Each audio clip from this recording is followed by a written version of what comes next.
მადლობა, მინდა გადავხადო შინაგან საქმეთა მინისტრად, თითოეულ პოლიციელს. თითოეულ პოლიციელს, შინაგან საქმეთა სამინისტროს, მინისტრს ვახტანგ გომელაურს მინდა გადავხადო მადლობა.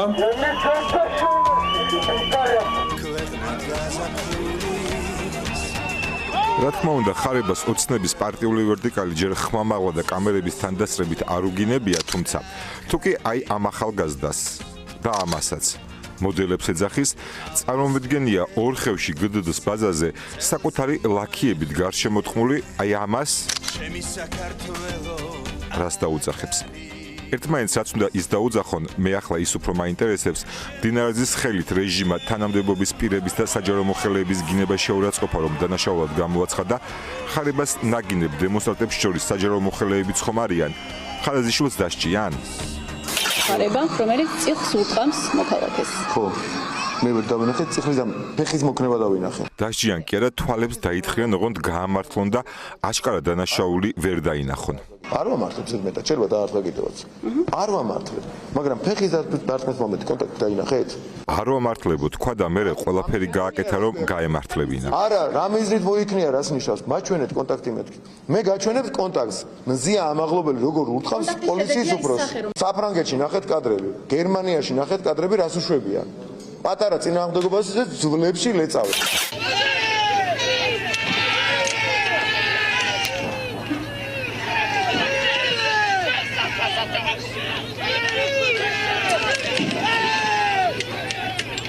ინას ზოგი რომ არა აქვს მამუკა მდინარაძე ამის ერთ-ერთი საუკეთესო განსახიერებაა. ამ ხანაგო მდინარაძე ეს ამბავი საფრანგეთში ხდება და ცნობილი მოკრივე კრისტოფ დენტინგერი პოლიციელზე ძალადობს. აი ესაა ძალადობა და არა სილის გაწნა არაკაცისთვის, ვინც ქალს აფურთხა. ამ მოკრივეს მხოლოდ ერთწლიანი პატიმრობა შეეფარდა, ისიც ციხეში ღამეს ათევდა, დღისით თავისუფალი იყო და 6 თვეში ესეც მოუხსნეს. As you can, please take Miss Ward's right hand and place it on your face where she struck you. No question. ეს უკვე შეერთებული შტატები და 1989 წელია. მსახიობმა ჟაჟა გაბორმა საპატრულო პოლიციელს სილა მაშინ გააცნა მაგისტრალზე რომ გააჩირა. მსახიობი ამტკიცებდა, რომ ასე თავს იცავდა. სასამართლო მას 3 დღიანი პატიმრობა და $2350 ჯარიმა დააკისრა. The price of justice at $2,000 taxpayer dollars a day has now reached the $24,000 mark. ეს უკვე 2007 წლის საქართველოა და დაკავებული ცოლი მეგის ქარდავა საწნის სილას. მეგის ქარდავა ხომ გახსოვთ ვინცაა? და რა გონიათ ამ ქალს რა ბედი ეწია? ერთი დღეც კი არ დაუპატიმრებიათ.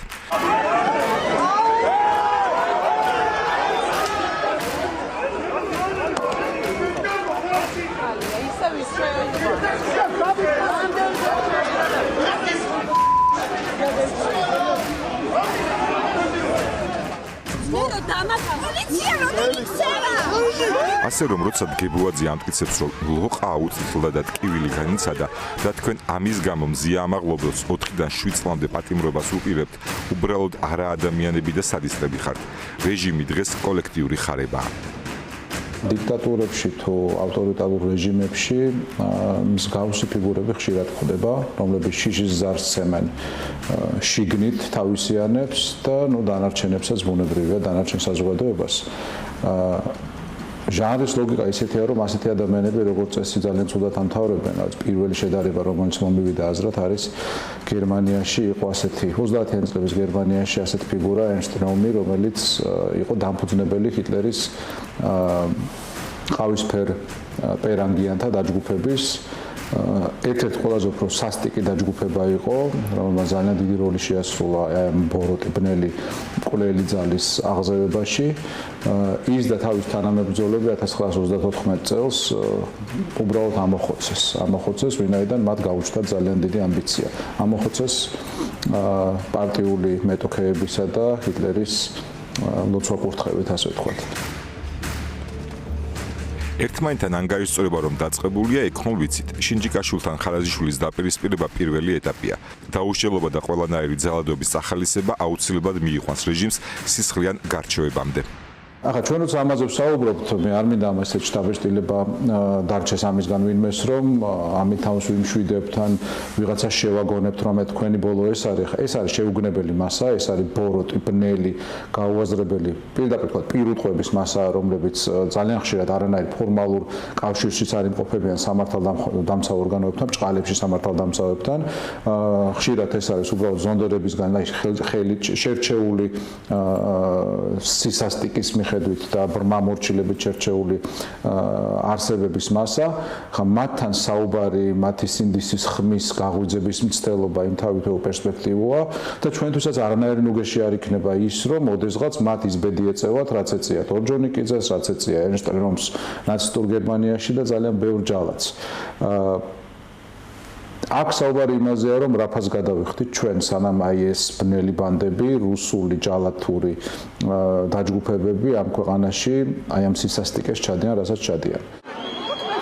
ფასიკი პირდაპირ მნიშვნელობით იზრდება. კაბალური კანონების მთელი წყება მიიღო ქართულმა ოცნებამ და ადმინისტრაციულ ჯარიმებს აათმაგებს, ადმინისტრაციული პატიმრობის ვადას კი 15-დან 60 დღემდე ზრდის.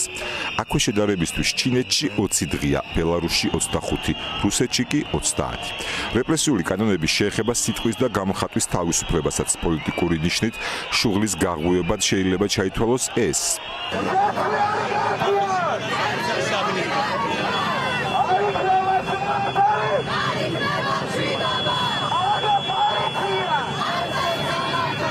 და ესეც.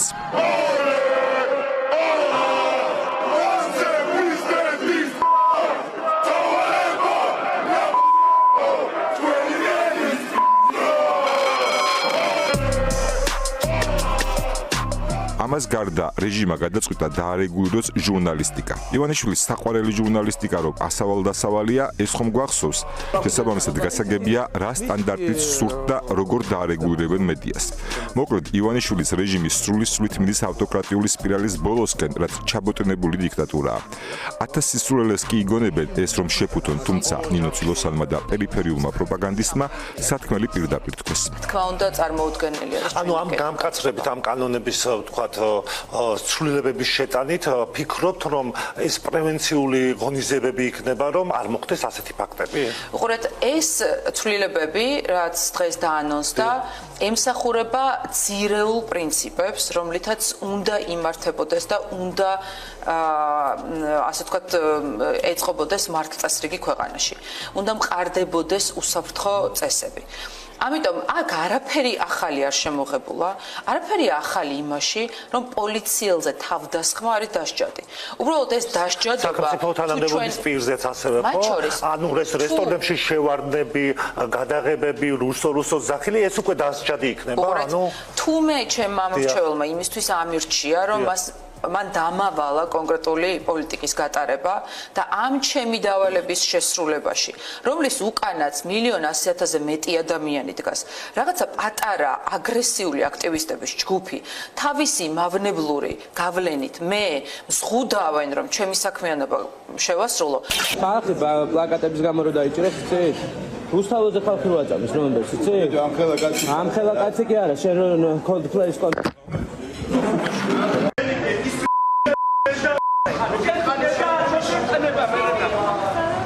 აი ეს აწუხებთ სინამდვილეში. აწუხებთ რომ რესტორნებში მშვიდად ვეღარ ჭამენ. პაესტკებში მშვიდად ვეღარ დასეირნობენ. უკვე საკუთარი ოჯახის წევრები ვეღარ იტანენ ამ მდგომარეობას და მათგან რეაგირებას მოითხოვენ. რეჟიმი კი რის რეჟიმია, ყველაფერი უკუღმა თუ არ გაიგო და საზოგადოების მოთხოვნის დაკმაყოფილების ნაცვლად რეპრესიები არ გაამკაცრა. აი დანტეს ჯოჯოხეთში რო არის დაუტევე ყველა იმედი და შემოდი, მე მგონი აი ოცნების ზღურბზე აწერია, ალბათ ოფისის ზღურბზე გაიწყვიტე შუბლის ზარღვი და შემოდი. დაივიწყე სინდისის ხმა და შემოდი, იმიტომ რომ იქ დღეს ყოფნა შეუძლებელია, კარგი კი არა, ჩვეულებრივი ადამიანისთვის შეუძლებელია რომ ადამიანი იყო, ქართველი იყო, საშუალო სტატისტიკური იყო, აქ არ საუბრობთ არც განათლებაზე, არც რაღაცა განსაკუთრებულ მოთხოვნებზე, არაფერი, აი ელემენტარულზე საუბრობთ. ადამიანი იყო და არათუ ამას უყურებდნენ მშვიდად, არამედ ამაში აქტიურად მონაწილეობდნენ, რასაც ესენი აკეთებენ, ხო? შესაბამისად, იმის მოლოდინი რომ ვინმე ხმას ამოიღებს ხარებას წინააღმდეგ ან რაიმე სხვა უმსგავსობის და სისასტიკის წინააღმდეგ, რაც საქართველოში ხდება არის მიამიტობა. ასევე მიამიტობა იმის დაჯერება, რომ ივანიშვილს რამე ადარდებს საკუთარი კეთილდღეობის გარდა. არქივი კარგი რამეა და გავიხსენოთ უხეირო დიქტატორის წარსული განცხადებები, რომელმაც მან თანამედროვე საქართველოს აზმყოთ აქცია. ავტორიტარიზმი ერთი პატარა ჯგუფის მიერ მიტაცებული და თავისუფალი აზრის, თავისუფალი ადამიანების დასადგმად მომართული სახელმწიფო ინსტიტუტები მივიღეთ. ვინც ფეხბურთს გათელა ადამიანის ფუნდამენტალური უფლებები აწამა და ქუჩაში ხოცა თანამოძმე, მიიტაცა ბიზნესი, მედია და პრაქტიკულად გააუქმა თავისუფალი სიტყვა. აღრძალა ქუჩა, გახსოვთ რომ ქუჩაში გამოსვლა აკრძალული იყო. გრიგოლიჩ ასე მგონია დღევანდელობაზე ლაპარაკობდა, მოდი აბა კიდე უფრო ძველ ამბებს გადავხედოთ. ფულით სახელდახელოდ გახსნილი ტელევიზიები ორივე აზრი დაკარგა სასამართლომ. თქვენ უნდა ნახოთ ჩანაწერები, სასამართლოსა და ადვოკატების საუბრის ჩანაწერები უნდა ნახოთ, ეს არის ყველაზე საინტერესო. სასამართლო დავიდა რეალ ტივის, რუსთავი-2-ის, იმედის, თუგინ პირველი არხის დონეზე. იქაც როგორც საუბრობენ და როგორც ჭორავენ, ესეთივე გახდა ზუსტად სასამართლო და ტერმინოლოგია ამის ერთმანეთს ემთხვევა. როდესაც ადვოკატები უსვამენ კითხვას, გვაჩვენეთ კავშირი. მოსამართლე პასუხობს, ეს ხომ ყველა მიცის. რას ნიშნავს ყველა მიცის? იურიდიული კავშირი, ფიზიკური პირი რომ არსებობს და ფიზიკური პირთან განსაკუთრებული დამოკიდებულება და კანონმდებლობა არსებობს, მაგრამ იურიდიულ პირს ცალკე კანონმდებლობა არსებობს და ესე შემდგომ ეს აღარავითარ ტერმინოლოგიას აღარ იყენებენ, ის რაც იურიდიულია, უბრალოდ მარტივ კავშირებს შორების დონეზე სადღაც აი რეალ ტივის დონეზე დავიდა ჩვენი სასამართლო. რასაც უნდათ იმას ამბობს, რასაც როგორც გნებავთ, ტერმინოლოგიაც ისეთივე აირჩია, რაც აქვს ამ ტელევიზიას. მოსამართლე ვალდებულადაც აღართვლის თავს ადვოკატს აუხსნას იურიდიულად კანონის საფუძველზე, უნდა მოიყვანოს კანონი, უნდა აჩვენოს კავშირები. არა, ამას აღარ ცდილობს. ეს ხო ყველა მიცის, რომ ესეც გასაგებია, ეს მისი ძმა, ეს ამ კომპანიასთან მას კავშირი ჰქონდა ოდესღაც და რაღაც და აი ეს. ამხანაგო ივანიშვილო რეალ ტივის მაგივრად პოსტივით ჩასვიდა ეგაა. მერე მაგ ჩამოთვლილი არხებიდან გადაერთეთ ნებისმიერ სხვა არხზე, მოусმინეთ ადვოკატებს და თქვენით დარწმუნდებით, რომ ზუსტად ეგ რეალობა დგას საქართველოში. ერთიც გავიხსენოთ. იბარებენ ხალხს გაუგებარი მოთხოვნებით და მე მოვუწოდებ ყველას შემსრულებლებს. მე არ მინდა რომ ერთი კაცი სამსახურს გადაყვეს ყველა. ამას მინდა თქვენს გაგებით მოიგიდოთ, რომ ხელისუფლების ვერ მოხელები თვითონ ამსხვერპლი იმ დიდი ძალადობის, რაც მოდის ერთი კაციდან. ერთი შიშარა კაცი ახერხებს და ამყარებს ესეთ ძალადობას. დღეს არის მათი პარფაშის პიკი. რამე თუ არაფრად არ აგდებენ არავის და არავის. კანონი გაიწე გადაწყვეტეს და დაიდეს ფეხბურთში. ცენტრალიზებულად არის ეს აგებული, მოდის ერთი კაციდან და ვრცელდება პატარა სტალინი. სტალინი ახერხებდა ესეთ არის. უნიჩუკაცია, ძალიან უნიჩუკაცია, რომ საკუთარ ხალხს ესე ექცევა და საკუთარ შიში ვერ დაუძლებია, ამ შიშის საფუძველზე უნდა რომ გააწოვოს და გააწამოს ეს მოსახლეობა, რაც ხდება დღეს რეალურად. სულია ის რამაც ჩვენ სამშობლოს შიშარაზე გამახსენდა, ივანიშვილი თავის სასამართლოშიც ვერ მიდის, უსაფრთხოებას ვერ დაიცავთო, ხო და რეჟიმის მონდომსახურებაში მყოფებო, სხვებს თუ არ უსმენთ, ამ კაცს მაინც მოусმინეთ, არ შეიძლება ერთი კაცის სამსახურს გადაყვეთო. და თუ მაინც და მაინც უნდა გადაყვეთ, კოლექტიური ხარება მაინც ნუიქნებით. სერგო ორჯონიკიძეს რაღაც ავადმყოფური, მაგრამ იდეა ჰქონდა ხო ბოლშევიზმის. მრომს ავადმყოფური, მაგრამ იდეა ჰქონდა ნაციზმის. პრიგოჟინს ავადმყოფური, მაგრამ იდეა ჰქონდა ეს რაღაც რუსული ძერჟავნიკობის და ხარებას რა იდეა აქვს. ხარება არის, აი რასაც ხედავთ ეგ არის.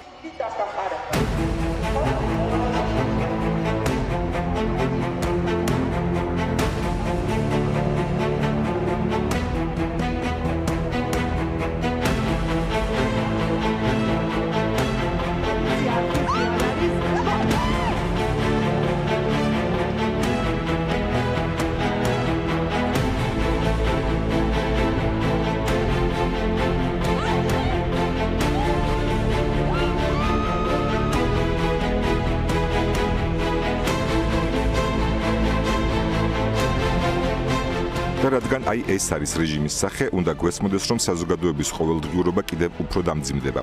ცემით რომ ვერ ჩაახშეს პროტესტი, ახლა რეპრესიული კანონებით ეცდებიან. ივანიშვილის საბოლოო დამარცხებამდე კიდევ ბევრ სისასტიკეს ჩაიდენს, თუმცა ჟანრის ლოგიკა აჩვენებს, რომ ყველა დიქტატორი ემხობა, მით უფრო თუ კი მათ არა იდეოლოგია, არამედ ერთი კაცის შიზოფრენიული აკვიატება ამყარებს.